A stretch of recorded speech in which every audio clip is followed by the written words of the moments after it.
Alright, so I'm live, and what I'm going to do here is I'm going to edit some video that we shot a couple of days ago, and I'm going to talk you through it.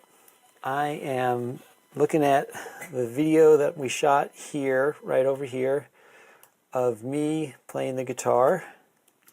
So what's important to note is that you should always have a track of audio being recorded when you're shooting the video. I mean, it's pretty obvious, most cameras just do that automatically. But the best case scenario is when you've got the same audio recording on the camera as is being recorded on your digital audio workstation for your multi-tracking, which is what we did here. We did a live track where I played the guitar and sang over here, while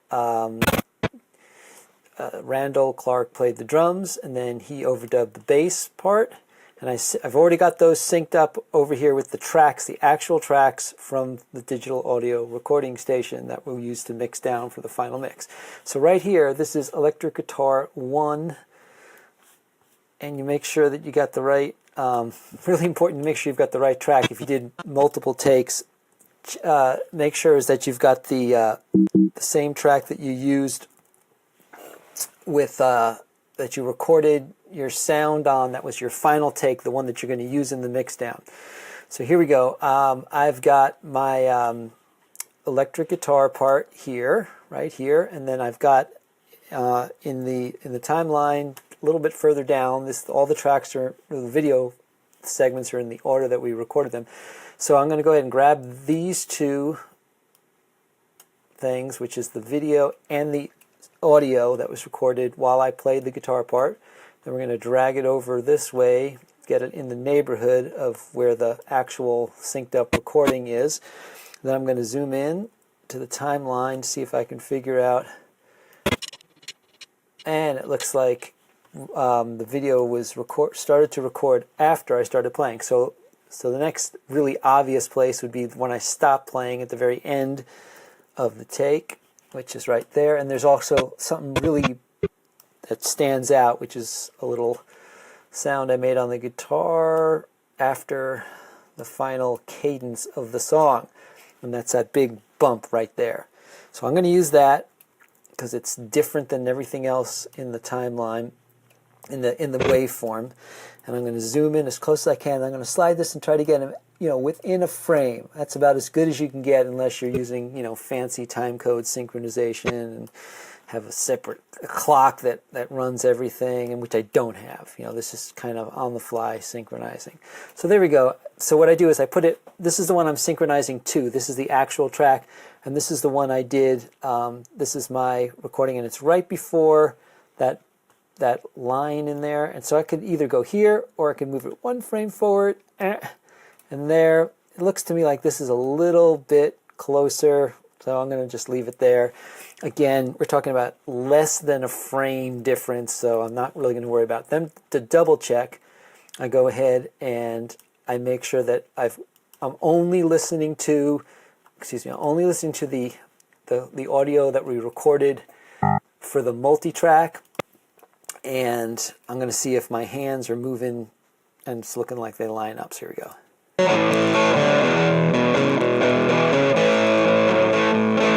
Especially on this little bit at the end here. Let's see if we got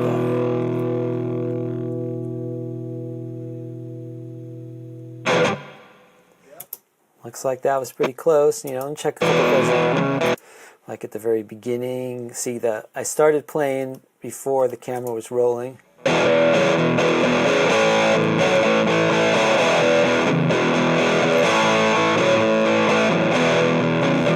Good.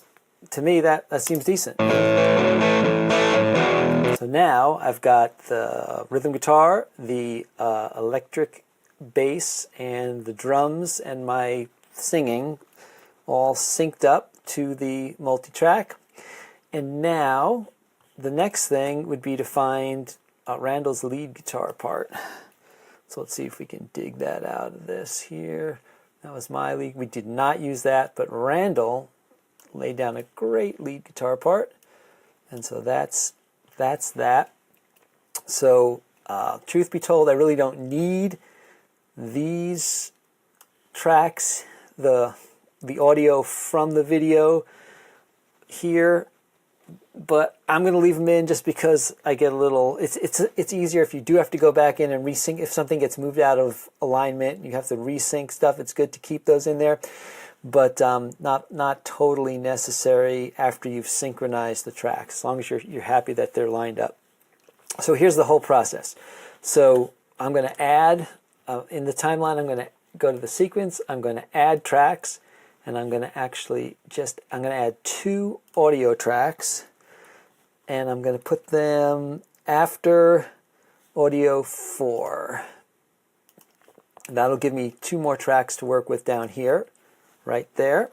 And now I'm going to drag this video up to an open video track, which looks like video 4 is available. So I'm going to zoom in as far as I can, make sure I don't mess things up with the other tracks that are already there. So that goes to 4. And then this one goes down to, I'm not sure, let me double check that. Where do I have space? Okay, so yeah, I've got space in audio 5. So grab these. This doesn't matter because there's nothing recorded on it. That's just an extra audio track that the camera recorded. We didn't have anything plugged into it. All right, so I'm going to drag this down into the ballpark area, which is right around here, where Randall was playing his guitar solo. And then we're going to grab the electric guitar 2. I'm going to line that up with the other tracks, and since it's a digital audio workstation, multi-track, all the tracks start at the same part, same place, so I can just zoom in here like that. And now I know that they're all synchronized with the other tracks that I've already synced up with the video. So now to synchronize the lead guitar video track with the lead guitar audio tracks and all the other audio tracks, I just got to find the beginning of his guitar part. And to me, right there, that looks like that, and that looks like that. So I'm pretty confident that if I move these two, now remember, you only want to move the video and its associated audio and leave the other tracks alone so they don't go out of sync. And just drag this down until they line up. Again, I'm just going to ballpark it right around there. Now I'm going to zoom in, get it as close as I possibly can, frame accurate. Drag that over, and I think that ought to do it. So I'm going to zoom out and double check someplace else in here, see if the wave looks pretty similar. Yeah, they're pretty close, within a frame.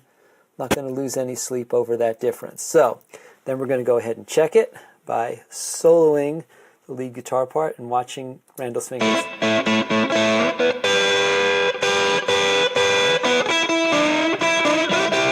And then at the end, just to make sure.